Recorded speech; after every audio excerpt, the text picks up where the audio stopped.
Hello दोस्तों, cricket with Ajit के राजनीतिक मंच पे आप सभी का स्वागत है। दोस्तों, क्या हरियाणा जीतने के बाद भी मोदी गवर्नमेंट गिर सकती है? दोस्तों, ये मैं नहीं कह रहा हूं, ये कह रहे हैं उत्तर प्रदेश के पूर्व मुख्यमंत्री यहाँ पे अखिलेश यादव।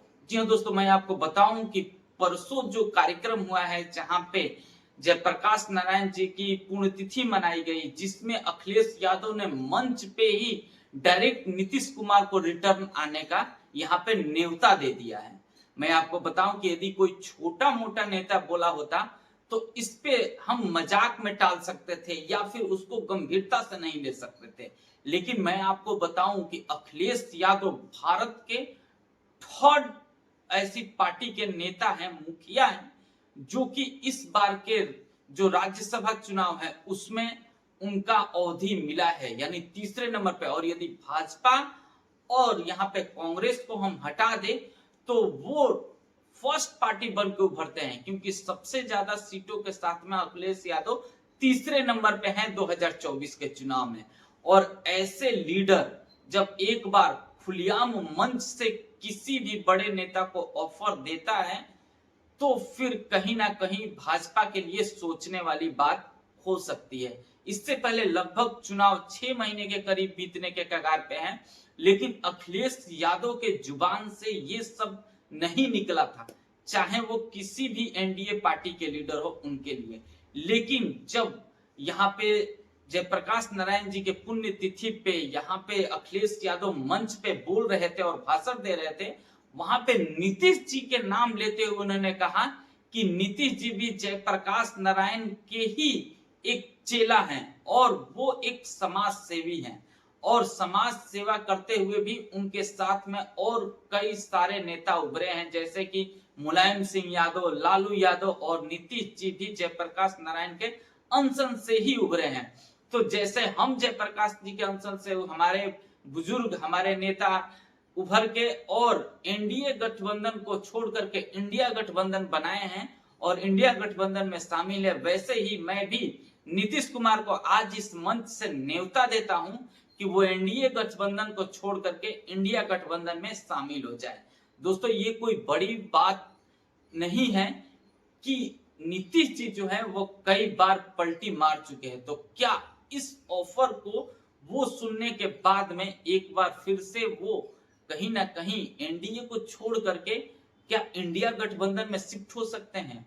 और क्या इनके शिफ्ट होने के वजह से यहाँ पे एनडीए गठबंधन सरकार गिर सकती है? ये एक सोचने वाली बात है। मैं आपको बता दूं कि अभी भी मोदी सरकार बेहतरीन ढंग से चल रही है, लेकिन इस सरकार में कहीं ना कहीं नीतीश जी जो हैं वो चुप्पी साधे हुए हैं। नीतीश जी उतना खुश नहीं है जितना वो चाहते थे। मैं आपको बताऊं कि नीतीश जी जब से दिल्ली से लौट करके बिहार गए हैं, यानी पटना गए हैं, तब से पटना से दिल्ली का रुख उन्होंने अभी तक किया नहीं है। तो नीतीश जी का जैसा चाल चलन है, जैसा रहन सहन है, जैसा पलटू वो महाराज कहे जाते हैं, कहीं ऐसा तो नहीं कि उनके मन में कुछ और ही चल रहा है। साथ ही मैं आपको बताऊं कि नीतीश जी एक बार जब सरकार बनी थी, उस सरकार के बनने के कुछ ही हफ्ते बाद नीतीश जी अपना नाराजगी सरकार से जाहिर कर चुके थे, जब उन्होंने ये दिल्ली से कह करके पटना के लिए निकले थे कि पटना जाते ही आप बिहार की विधानसभा रद्द कर दूंगा मैं, और बिहार में भी चुनाव होने का घोषणा कर दीजिएगा।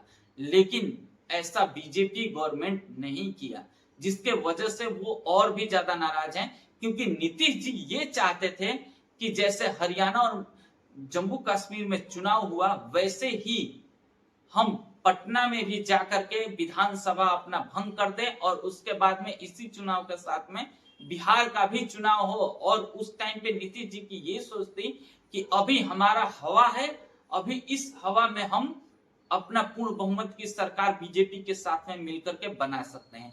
लेकिन बीजेपी ने ऐसा नहीं किया, जिसके वजह से नीतीश जी कहीं ना कहीं नाराज दिख रहे हैं। और ऊपर से देश के सबसे बड़ी तीसरी पार्टी के मुखिया अखिलेश यादव जी ने उनको खुले मंच से, दोस्तों खुले मंच से उनको ऑफर दिया है कि आप आइए और इंडिया गठबंधन के साथ में मिलिए, एनडीए गठबंधन को छोड़िए।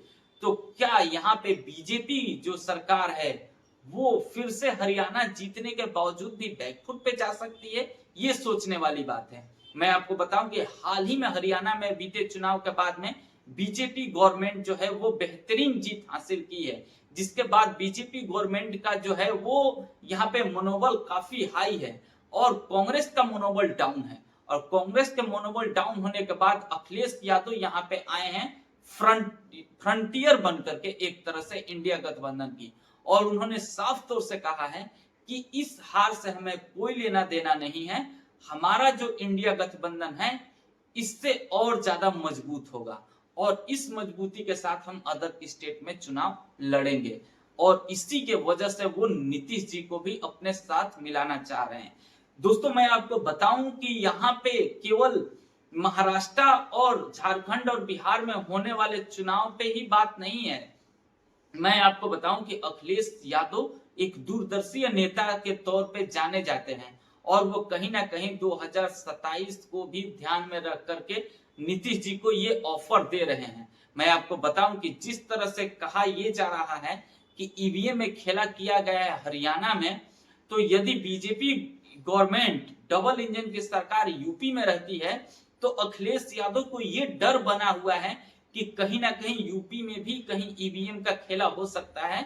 यदि केंद्र में भी बीजेपी की गवर्नमेंट रहती है और राज्य में भी यूपी में बीजेपी की गवर्नमेंट जैसा कि है ही, तो यदि दोनों जगह गवर्नमेंट होती है तो फिर शासन प्रशासन सारा के सारा यहाँ पे बीजेपी के कब्जे में होगा और उसमें यदि चाह कर भी समाजवादी पार्टी या इंडिया गठबंधन कुछ भी नहीं कर सकती है। इसलिए भी वो 2027 के भी मद्देनजर रखते हुए ये सोच रहे हैं कि यदि केंद्र में गवर्नमेंट बीजेपी की नहीं रहेगी तो शायद यूपी का भी तख्ता पलट कर सकते हैं और यूपी में फिर इंडिया गठबंधन की सरकार या फिर हम समाजवादी की सरकार बना सकते हैं। तो इतना दूर तक सोचते हुए मन से ये एक बड़ा अनाउंस किया है, बड़ा ऑफर दिया है नीतीश जी को। अब नीतीश जी के ऊपर है कि क्या वो इस ऑफर को ठुकराते हैं या अपनाते हैं।